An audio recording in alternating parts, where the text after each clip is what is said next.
Did you really believe Harlem's messiest Bonnie and Clyde would get away with inventing a full baby simply to keep their pockets big and their names trending?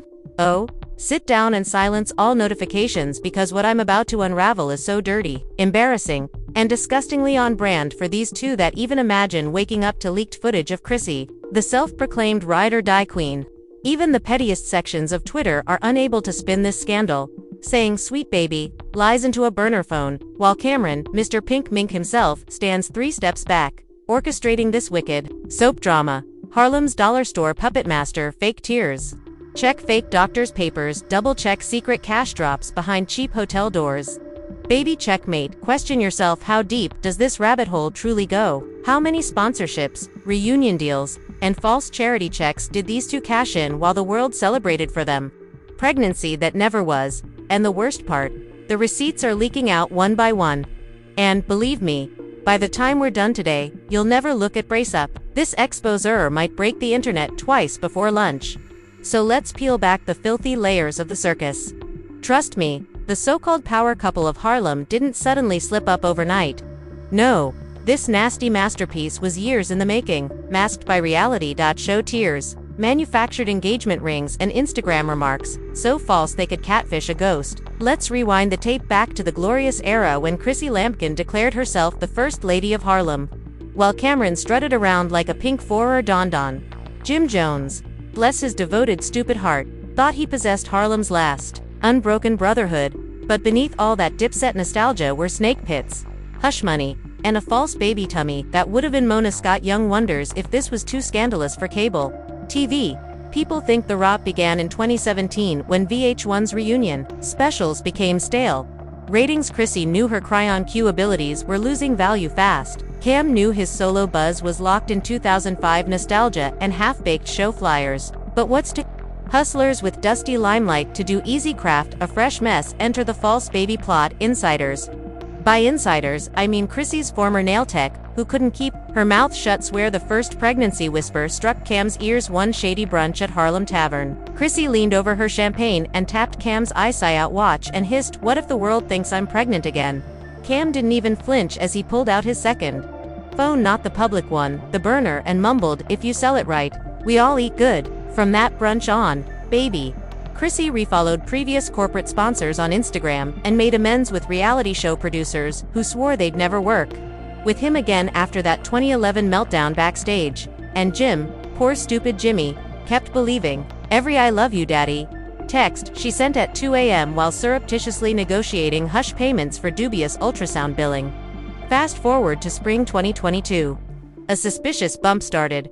Chrissy's selfie fan pages argued she's beaming, while Harlem's barbershops muttered Shika milked every ounce of clout he could, dropping teasers versus speculating about blessing the crew with new life, dangled cryptic IG tales with baby symbols, and poured not-so-subtle shade at Jim, saying, "A real man owns his faults, feeds his seeds." It worked. Sponsorship offers crawled out from every corner, baby brands, mother podcasts, maternity photo shoots. One source disclosed that Urge the Vitamin business offered Chrissy a 5-figure agreement for a pregnancy health journey vlog on YouTube. Little did they know, the only thing growing was her pocketbook. Equilibrium, not her womb. And here's where it gets nasty, these two didn't stop at simply pretending.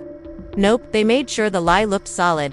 A traveling OBGYN from Jersey, who, rumor says, had her license removed back in 2018 for fraudulent medical documents, was on Cam's private risk. Phony blood work, fake sonograms, fake prenatal appointment receipts were made on a throwaway laptop, saved to an encrypted USB, and given over to Chrissy before any suspicious PR agency could ask. Cam sat 2 blocks away in a hookah lounge, giggling with his inner circle. Harlem is still gullible enough to buy anything if you sprinkle some reality TV tears on it. Cruel, but not surprising at all. Might have stayed buried too if it Cam's nervousness couldn't have fixed the maintenance lady at that iconic Midtown hotel room if it hadn't been for one mistake.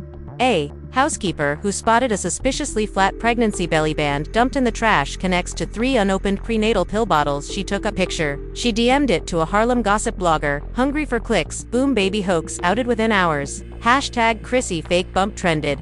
Cam's phone blew up not with congratulatory DMS, but with death threats from Dipset stans claiming he'd slain his brother for clout money. Chrissy's lawyer ghosted her. Even Mona Scott Young, the queen of "Give Me the Mess, I'll Spin It," refused to answer her calls. But wait, it gets spicy since the leak was only the appetizer. Next came the main course. Bank statements revealed by an unnamed whistleblower. Maybe a disgruntled intern from Cam's short-lived podcast enterprise. Digital folders web screenshots, indicating hush money, fraudulent pregnancy invoices, hotel room bookings under bogus LLC names like Mommy Empire Consulting LLC. Fans did what fans do best by connecting every meme, every slip-up, and roasting the entire fraud into next week's TikTok detectives match dates. Chrissy's so-called due date to her club performances, where she suddenly had abs by midnight but a bump by morning. Twitter Spaces raged all night. Did Jim Cam has been a snake since Dipset's first mixtape, so if you thought this was the end of the leak, buckle your seatbelt, because Harlem's messiest soap opera was far from ended simply when Jim tried to play damage control and post a prayer hands emoji on Instagram. More screenshots surfaced, this time from Chrissy's cousins, stolen iCloud, private voice notes, burner phone recordings, and a suspicious contract with a dodgy public relations business, ensuring viral rollout of pregnant news. While Cam vanished, no cryptic live, no freestyle diss tune, not even a single petty tweet. The quiet "that's how Harlem knew he was guilty as sin," or calculating the next chess move. Chrissy, on the other hand, couldn't hide. The paparazzi spotted her sliding out of a nail shop with no bump, no ring, and no clue how to spin this PR car wreck into a new income. And here's the real slap: sponsors started racing for the once that vitamin brand refunds the pregnancy photo studio litigation threat. One brand even made a scathing tweet: "We do not condone false babies, canceled all collaborations effective immediately." The internet broke again. Now wait. Take a deep breath, because if you believe this con stopped at revealed hotel prohibitions and dodgy invoices, you're charmingly wrong. This baby bombshell wasn't just about cloud, but the ticking time bomb that blew away Harlem's last fairy tale. A few of fractured dips at loyalty provoked a federal audit, and just when you thought Harlem gossip would finally hit pause, think again. Drop Next didn't just torchy and Cam, but brought a few old acquaintances back into the nasty limelight they said they left behind. Stick with me, part 2 is about to peel this issue down to the bone. And believe me, by the end, you'll wish this was just poor reality TV. It's so much worse if you thought the barbershop whispers and Twitter jokes were enough to bury the swindle. Oh baby, welcome to the real Harlem. The receipts dripping out now didn't simply drag Chrissy and Cam'ron. They pulled a switch that transformed Harlem's dusty backstage secrets into a federal sideshow nobody, not even Mona Scott with her tight NDAs, could sweep. Beneath the reunion rug, here's how it spiraled. 2 days after the hashtag Chrissy phony bump broke the trending charts, a rogue whistleblower shared a single encrypted file on a sketchy bulletin board. Mommy Empire PR plan _final contains a goldmine of emails, discussions, and signed presentations demonstrating how Chrissy Cam and two dubious public relations managers planned up a 6-month viral motherhood story arc. One bullet point stated Phase 1 public reveal, Phase 2 phony ultrasound leak, Phase 3 popper C-bump sighting, Phase 4 brand deals. Obtained Phase 5 strategic miscarriage narrative for sympathy and reunion theme. They faked a pregnancy and planned to fake sadness as well. SO fans would line up with tissue boxes and hashtags imploring VH1 to release a special reunion. When Harlem heard about the bullet point burst, the internet split in part. One half demanded that Chrissy be blacklisted from every network that had ever given her, and the other half cried, Cam was the puppet master, the evil genius who made Harlem's queen sell out her last drop of dignity for clout. Crumbs. Meanwhile, Jim Jones, who styled himself Harlem's last loyal monarch, went nuclear. Forget the prayer hands, forget the inspirational quotations. He pulled up his own receipts on Instagram Live. Over 200,000 viewers watched him sit in a dimly lit studio hoodie with half-off voice, shivering as he yelled over the phone. You ever love somebody so deeply that you let them ruin you twice? You're laughing at me, but I was playing father to a lie she and Cam cooked behind my back. Fans flooded the chat, keep strong. King, you deserve better. Cam got to pay for this betrayal, as Jim spilled his anguish in real time. As the timeline broke down, TikTok editors combined snippets of him crying with old dipping set video, dropping millions in a continuous cycle of nostalgia and cringe. But Harlem's untidy DNA never ends with heartbreak. It swings to crime when the money trail gets heated, because beside that PR file, whistleblower published incomplete bank ledgers that caused even tax agents perk up. Transactions hidden under bogus catering company PayPal invoices. labeled as pregnant health consultancy, and stacks of $2,500 wire payments linked to an LLC named Harlem's Events for the FBI and IRS. That was a breadcrumb trail with extra cheese by daybreak. Word spread quickly, federal investigators requested a sit-down, and the rumor mill claimed Homeland Security knocked on one Cam's former studios in Queens around 5:00 a.m. looking for backup drives. One gossip blogger even shared a blurry photo of a black SUV parked outside Chrissy's cousin's condo, stating that the feds were grilling her relative for hush money receipts. As the street chanted Rico and racketeering, Cam remained in ghost mode. No freestyle clapback, no shady bar on Instagram, no petty tweet with crying laugh emojis, just radio silence, which Cam is scarier than any diss track because everyone in Harlem knows when Cam's silent, he's cooking something poisonous. Meanwhile, Chrissy on reality TV Ride or Die Queen was left to perish alone. The paparazzi captured her twice in 2 days. One sneaking into a lawyer's Midtown office with larger sunglasses than her dignity, wailing behind the wheel of a borrowed black Escalade, outside a pregnancy business she allegedly duped for a free baby bump. Props companies did not wait for an apology. That vitamin sponsor gone a fancy baby clothing brand she teased on Instagram ghosted her with a harsh pinned comment. "We only clothe true miracles. We hope Miss Lampkin recovery and reflection." And the Harlem on few don't get them started. Beauty salons illuminated up with vintage heads clucking their tongues. I told you Chrissy was trouble when she forced Jimmy to have that tattoo of her lips instead of a real wedding. True vintage Harlem.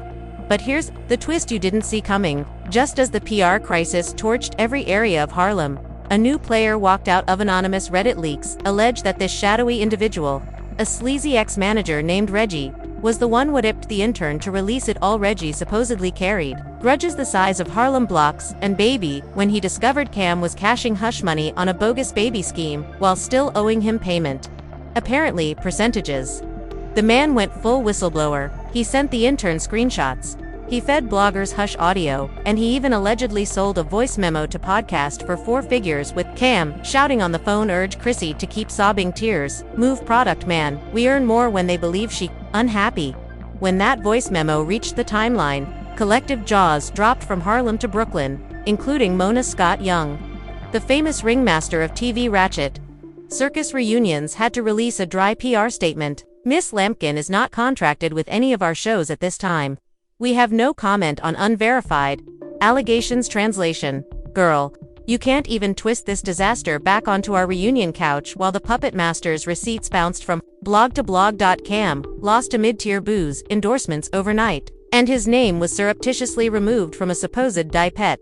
One promoter of the anniversary tour shared a text exchange in which Cam allegedly asked for a $50,000 advance, claiming that the anger over the baby plot would soon subside.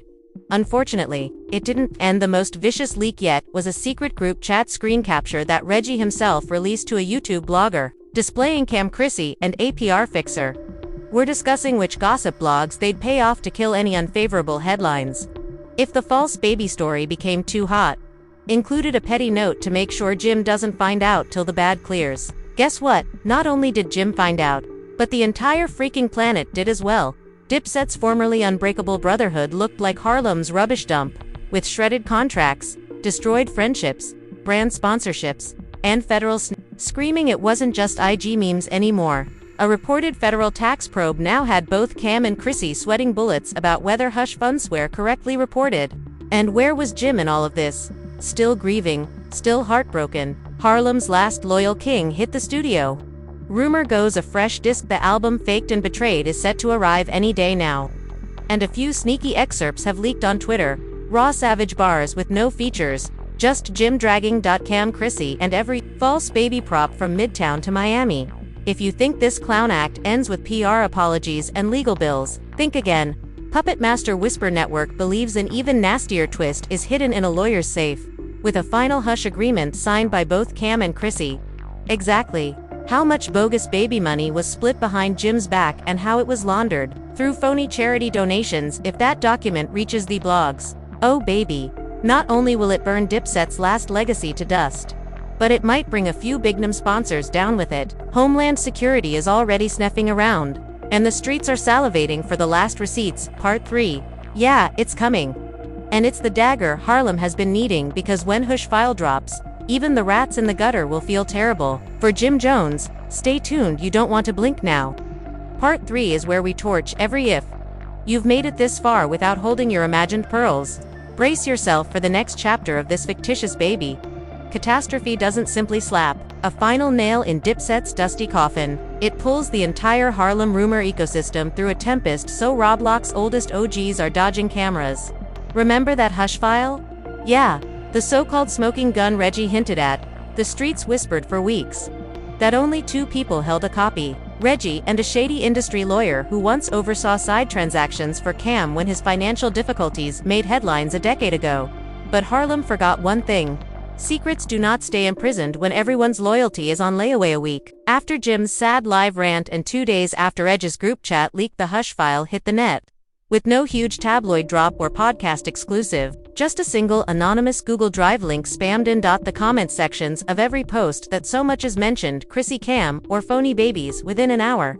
The link was trending globally. Inside that folder was a gold mine, contracts signed, wire instructions, and a grainy PDF stamped final split agreement in huge red letters. It explained out how the so-called baby narrative revenues would be divided between Chrissy Cam, a dodgy OBGYN, and the gossip PR fixer who sold the tale to marketers and placed in the same file.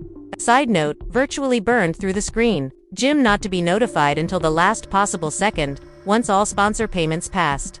Harlem lost its TikTok detectives screen captured every page and posted breakdowns in real time, splicing vicious memes with old recordings of Jim kissing Chrissy's stomach on stage. Now labeled with sobbing emojis and clown faces, the whole globe laughed, gasped, and shared it. Messiest group conversations till it spread like a digital wildfire no lawyer could stop. And if the hush file itself wasn't embarrassing enough, Harlem's favorite mother-in-law, Mama Jones, chose to pull the final shred of family laundry into the daylight, and a hungry blogger captured her midrant outside her favorite hair salon. No filter, no apologies. She screamed out the words Harlem has been waiting for. She always knew Chrissy was poison. She claimed she asked Jim to open his eyes years ago. Chrissy's folks moved faster than any PR statement, and now he has heartache, shame, and a lawyer bill so thick that even Cam can't fake it away. Might whip up baby vitamin bargains dead. Branded pregnancy shoot stopped with savage refund demands from a designer boutique. She put on her story running a lawsuit for brand harm caused by involvement with a bogus tale. It was all crashing down dollar by dollar. Cam did what only Cam knows how to do. He didn't cower behind some lawyer statement. He didn't produce a sobbing apology video. He jumped on live hoodie halfway off chain, dancing on his chest, laughing at 50,000 people watching him name himself Harlem's favorite villain. He sipped from a crimson cup and chuckled, saying loyalty is dead, and he is the only one who is honest enough to acknowledge he murdered it himself. The comment section overflowed with clowns emojis, snake emojis, and still half the crowd shouted because Harlem loves a villain who says what everyone else is too false to mutter. Jim did not answer. Instead of doing another sloppy show, he did what he's always done best. He hit the booth. 3 days later, an unpolished freestyle appeared on SoundCloud beneath Jim's voice cracked as he spit forth line after line about betrayal, phony tears, and by midnight, supporters crowded every Harlem neighborhood, blaring the music from car speakers like a eulogy for everything Dipset once meant. But the internet didn't halt for long, because following sadness and clown jokes, the real dogs, the Fed's word leaked that Homeland Security flagged questionable money linked to that false charity foundation Cam and Chrissy pushed during the bump plot. Turns out their so-called Momir's Foundation did not fund needy mothers at all, but channeled brand checks directly back to them behind shell company invoices. That's not influencer drama anymore. That's Wire. The fraud bearer shop began joking that the next Dipset reunion special wouldn't be on VH1, but in a federal courtroom. The humor masked up the grief, because deep down Harlem knows this was greater than false belly bands and scammy Instagram captions. This was about a family that once stood as the final chunk, displaying raw loyalty on stage. The receipts indicated they'd sell each other out for a messy payoff and a trending hashtag. Just when everyone believed the leaks had the information continued coming, and one name showed up like a ghost from an old mixtape credits: Lil Moo, an elderly die-pet errand boy, the same Lil Moo who carried Cam's duffel bags back when flip phones were king. He returned on a janky YouTube video claiming he possessed backup drives with unreleased voice notes of Cam. laughing with Chrissy about baby check paydays, as Jim waited in the next room thinking he'd finally locked his forever queen down for good. Files and cryptic tweets implying he'd sell them to the highest bidder, or, worse, flip them to Homeland Security as additional proof if the money ran out. A menace. It was Harlem's final dismal punchline. Even the rats have receipts in the city. Behind all this commotion, Mona Scott Young was nowhere to be found. Ghost. No announcements. No dodgy reunions. Just a rumor that she's locked up overseas on vacation, paying her crisis PR team triple charges to spin every aside from her name. Even the queen of marketed reality drama couldn't turn this filth into a nice episode narrative. And what about the fans? Stuck with Jim out of pity, watching his freestyle as if every bar could sew his shattered dignity back together. Some doubled down on Cam by dubbing him their less snake. Harlem ever spawned ferocious but honest, the ultimate dagger that proved how fake loyalty always was in the end. The rest simply stepped back, dropping the Dipset logo from their profile photos, shaking their heads at every new headline, mumbling that real brotherhood perished with the first hush money lawyers see sans. Letters pinged in boxes like vultures, and federal agents whispered to curious bloggers that grand juries were being prepared just in case any additional fraudulent charity checks surfaced. Reggie, the puppet master who happily fed all these leaks, vanished back into the shadows, most likely counting the quiet. Jim's last post before disappearing from social media conveyed everything Harlem needed to hear: a black square with no caption. Just 3 words scribbled in small white letter: loyalty. Ain't genuine comments rushed in by the thousands, some comforting him, some mocking him for disregarding the red dot flags. But the truth landed the same. The dream was dead. It wasn't unity. It was simply paperwork and performance. Some think Cam still has more secrets stowed somewhere, that he might unleash an untitled mixtape narrating his side. Some predict Chrissy's lawyer will wring a settlement from all the brands now playing dumb regarding ever worked with her. And some think the final scandal might bury them all after Lil Moo flips that hard drive for his own 15 minutes. One thing is certain: Harlem will never forget the baby bump that never was, the deceit that turned street kings into cautionary tales, or the dirty betrayal that dragged even. This was never about a baby. It was about money, ego, and a lesson written in block letters on Harlem's sidewalks: trust no one. When the cameras stop rolling, pour one out for the fairy tale that crashed and burned. For if that last voicemail leaks, this graveyard's secret,